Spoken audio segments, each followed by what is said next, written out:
Yes, I got new glasses. Hello everyone and welcome to the final edition of Thoughts on the Track.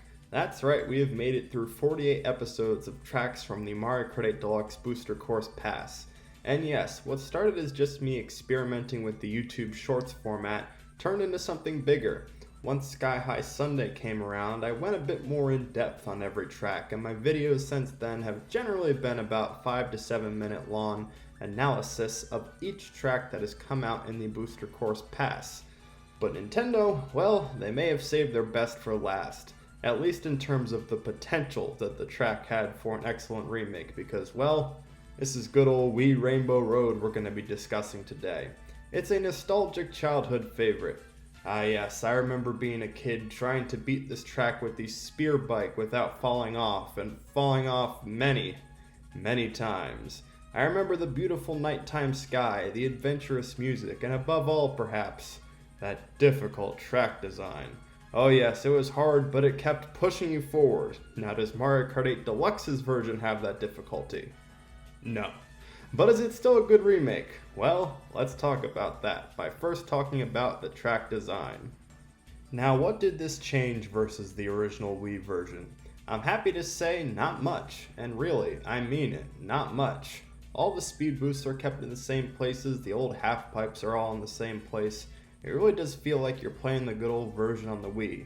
Nintendo took the don't fix what ain't broken approach, which I appreciate. For like 90% of the track, because one of the things I did notice they tried to change was adding an anti-gravity section into the section right before you launch through the star. But this is really a glorified anti-gravity section if we're being honest. Those spinny thingies just act as speed boosts. I know it's going to sound shocking for me to say this because I love the original track so much, but I do wish they could have been a little bit more bold with that anti-gravity section and changed things up a bit more. Of course, when you're launching out of the star, you're now gliding out instead, but that doesn't change much. In terms of playing this track, it still feels like the same old enjoyable roller coaster that it always did. Except for the fact that instead of King to Ka, you're on a roller coaster where you're not feeling like you're in imminent danger. Let's say it's more like Space Mountain instead. So yes, this track is easier. And I wish they would have increased the difficulty curve a little bit because of how it used to be back in the day. Usually when I play these in Mario Kart 8, my time trial times suck because I'm not the best at this game, I'll admit it. For this track, it was right around where the Nintendo staff member was because I have experience with this track. So yes, it can be harder. It was harder. Less guardrails are okay. That is the moral of the story. Now we can talk about the track design, and it's pretty instantly going to receive a great score in my mind because, you know, childhood nostalgia put in beautiful HD, that's what I'm talking about.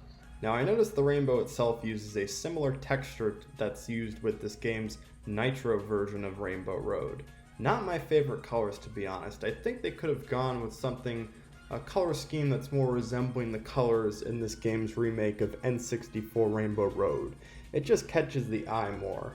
But it's more than made up for by the rest of the nighttime sky that you're noticing. You see this amazing cluster of blue light as you're moving your way around the beginning of the track.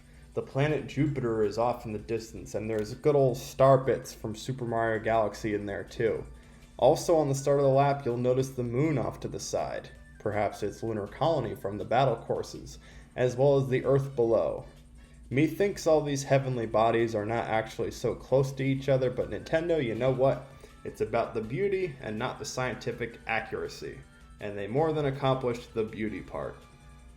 Finally, we have the music, and I simply have no complaints here.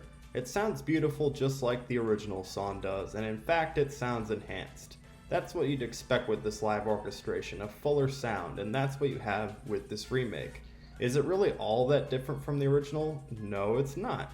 But this is where Nintendo really could have taken the liberty of don't fix what ain't broken, and that's what they did. It was the right call. Much like the original song, it's a majestic tune that keeps you driving on. It's simply an adrenaline rush whenever I hear it. If you guys were on my channel quite a few years ago, you'll remember when I ranked all the Mario Kart tracks at that time, 145 of them. Then I ranked every song, and Wii Rainbow Road was number 1 both times, spoiler alert. Well, I still don't know quite if I'd have Wii Rainbow Road as my number 1 track. But if we're judging just based on the song, yes, that would still be number one. It's perfection, it's bliss. I think it will always be number one in my book. My remake I did of it when I was doing remakes and remixes, I wish I could have done it more justice. But leave it to the pros and Nintendo. Really, there's just not enough good words I can use to describe it. Well, it's scoreboard time, and as you're probably able to guess, this track is going to get a very good score. But you may have anticipated a perfect score heading into this, knowing my love for Wii Rainbow Road, and spoiler alert, it's not going to get it. That's mainly because the track design only gets an 8 out of 10. Why is this? Well, as I've addressed, I think it's too easy.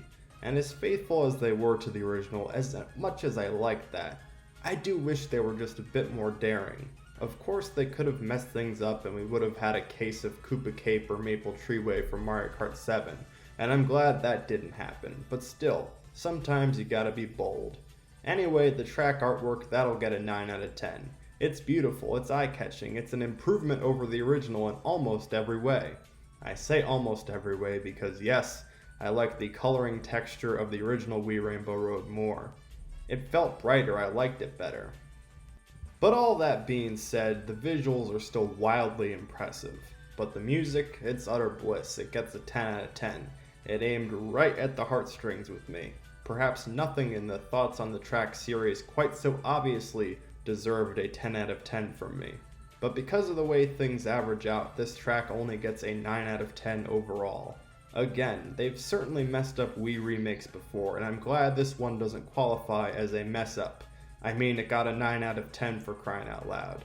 But to be the perfect remake, you gotta embrace the difficulty of that original track just a little bit more. Well, what are your thoughts on this Wii Rainbow Road remake? Do you also have a mostly favorable opinion? Do you also think that perhaps it was a bit too easy? Let me know your thoughts in the comments, and that was the final video of Thoughts on the Track. It's been a fun series. Maybe I'll revisit all this by doing a top 96 track series for Mario Kart 8 Deluxe. Maybe I won't. Who knows, but until then, bye bye.